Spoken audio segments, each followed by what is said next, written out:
नमस्कार मित्रांनो, मी गौरव पाटील आज आपल्या गावातील जलजीवन मिशनच्या अपूर्ण कामासमोर उभा आहे। या कामाला 23/1/2023 योजना पूर्ण कार्यारंभ दिवस होता हा आणि याचा कालावधी होता 18 महिन्यात हे काम पूर्ण व्हायला पाहिजे होतं, पण आज जवळपास 3 वर्ष होऊन गेले तरी देखील गावाला पिण्याच्या पाण्याची कुठली व्यवस्था नाहीये।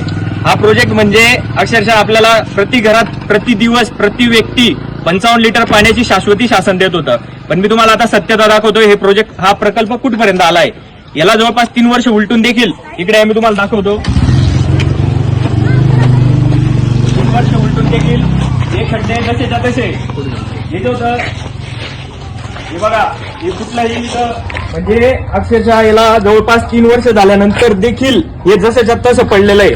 आणि मी तुम्हाला सांगतो, आज गावात अशी परिस्थिती आहे, 8-8, 9-9 दिवसानंतर पिण्याचं पाणी येत आहे। महिलांना बिचाऱ्या मायमावल्या 8-8, 1-1, 1.5 किलोमीटर पायी चालत जाऊन पिण्याचं पाणी आणताय, अशी परिस्थिती गावात आहे।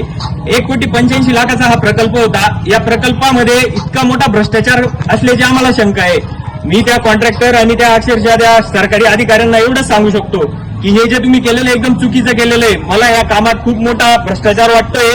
आम्हाला सर्व गावकऱ्यांना, मी गावातल्या लोकांना एकच सांगतो, ही योजना अक्षरशः 30 वर्ष आपण पिण्याच्या पाण्यासाठी तरसू। जर कधी हा प्रकल्प आपण व्यवस्थित घेतला नाही, गावासाठी व्यवस्थित केला नाही, तर 30 वर्ष शासन आपल्याला नवीन स्कीम देणार नाही।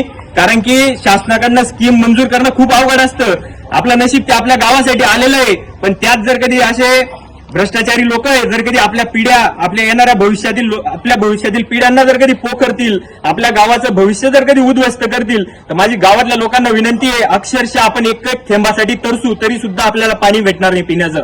आज परिस्थिती अशी आहे, अजून उन्हाळा देखील चालू झालेला नाहीये, तरी सुद्धा आत्ताशी कुठे तुमचा फेब्रुवारी मार्च महिना चालू झालेला आहे, तरी सुद्धा 8-8 दिवसात पिण्याचं पाणी येत आहे। शासन प्रशासन, माननीय सीओ अंकित सर यांना देखील मी विनंती करतो या व्हिडिओतून की साहेब, आमचं गाव डोंगराळ भागात आहे, अक्षरशः आम्हाला पिण्याच्या पाण्याची खूप मोठी समस्या आहे। आणि भविष्यात जर कधी हा प्रकल्प आमच्यासाठी व्यवस्थित झाला नाही, तर भविष्यात आमचं गाव पिण्याच्या पाण्यापासून अक्षरशः तरसल। आणि याला हे संबंधित तुमच्या प्रशासनातले अधिकारी, भ्रष्ट अधिकारी आणि ते लाचखोर कंत्राटदार आणि भ्रष्टाचारी कंत्राटदार हे जबाबदार असतील। महोदय, मी तुम्हाला विनंती करतो की तुम्ही या पूर्ण प्रकल्पाची चौकशी लावा, याची उच्चस्तरीय चौकशी करा। या प्रकल्पामध्ये हे काम अपूर्ण काय आहे मी तुम्हाला गावातल्या लोकांना देखील सांगू इच्छितो। आता हे काम हातात घेतलं ना, पिण्याचं पाणी प्रत्येक घरापर्यंत पोहोचवण्याचं काम आपल्याला करायचंय। तुम्ही फक्त सोबत राहा।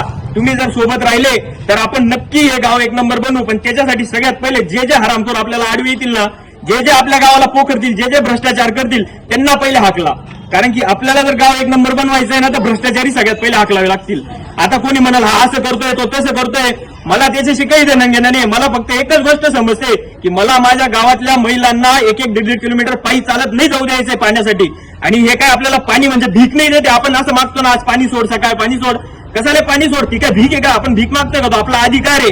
आपल्याला दररोज पाणी भेटायला पाहिजे, तो आपला अधिकार आहे। आपण भीक नाही मागत आहे त्यांच्याकडे।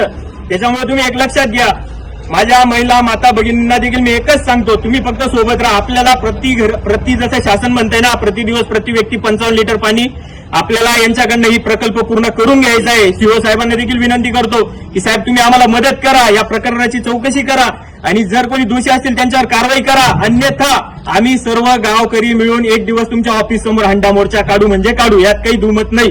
साहेब, मदत करा आणि भ्रष्ट अधिकाऱ्यांवर चौकशी लावा, कंत्राटदारावर चौकशी लावा। काम ज्या पद्धतीने व्हायचं होतं त्या पद्धतीने झालंय का नाही त्याची तपासणी करा। जर काम त्या पद्धतीने झालेत नसेल तर परत ते काम सुरू करायला लावा। साहेब, आम्हाला पिण्याचं पाणी द्या, आम्ही तरसतोय पिण्याच्या पाण्यासाठी, आमच्या महिला तरसताय पिण्याच्या पाण्यासाठी। तुम्हाला विनंती आहे की जर कधी असं चालू राहिलं तर हा देश आणि हा राज्य कधी देशोधडीला लागल्याशिवाय राहणार नाही। फक्त या भ्रष्टाचारी लोकांना हाकला। साहेब, विनंती आहे, पिण्याचं पाणी हे खूप महत्वाचं आहे, तेच आम्ही तुमच्याकडे मागतो। नमस्कार। तर सगळ्यात महत्वाचा मुद्दा म्हणजे या प्रोजेक्टसाठी पैसे, या प्रकल्पासाठी पैसे किती आले होते आणि त्याच्यातलं काय कसं वापरायचं होतं ते इथं लिहिलेलं आहे या बोर्डवर। तर त्याप्रमाणे मला तरी नाही वाटत आणि आम्हाला देखील नाही वाटत की काम कुठलंही व्यवस्थित झालेलं आहे वासं। तर बघा, तुम्हाला सांगतो, अप्रोच बंड मौजे सायवान पाणी पुरवठा योजना, याला अप्रोच बंड 1,94,000।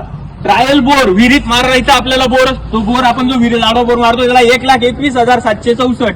पुरवठा विहीर जी त्या वडगावच्या धरणात केलेली त्या पुरवठा विहिरीचा खर्च 31,14,216। 31 लाखाची विहीर आहे, लक्षात घ्या। पंपगृह 2,64,077।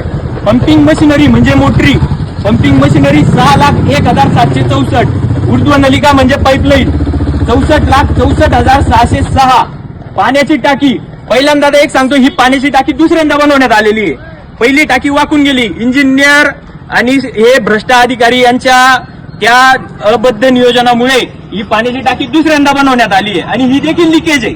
मी तुम्हाला सांगतो. त्याच्यानंतर वितरण व्यवस्था 29,74,650, एचडीपी टाकी 14,000, नळ जोडणी 1,65,000, याचे देखील गावातल्या लोकांकडनं पैसे घेण्यात आलेले.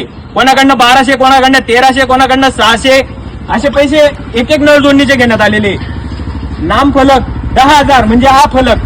त्याच्यानंतर योजना चालविणे 78,732 आणि जनावरांसाठी हौद, जो की कॉन्ट्रॅक्टर म्हणतो मी माझ्या खिशातनं बांधून दिला आहे, तो देखील या योजनेत आहे. जनावरांसाठी हौद 65,000 रुपये. मला फक्त एकच सांगायचंय, या देशाला जेवढं इंग्रजांनी लुटलं नाही ना, तेवढ्या भ्रष्ट अधिकाऱ्यांनी लुटलंय.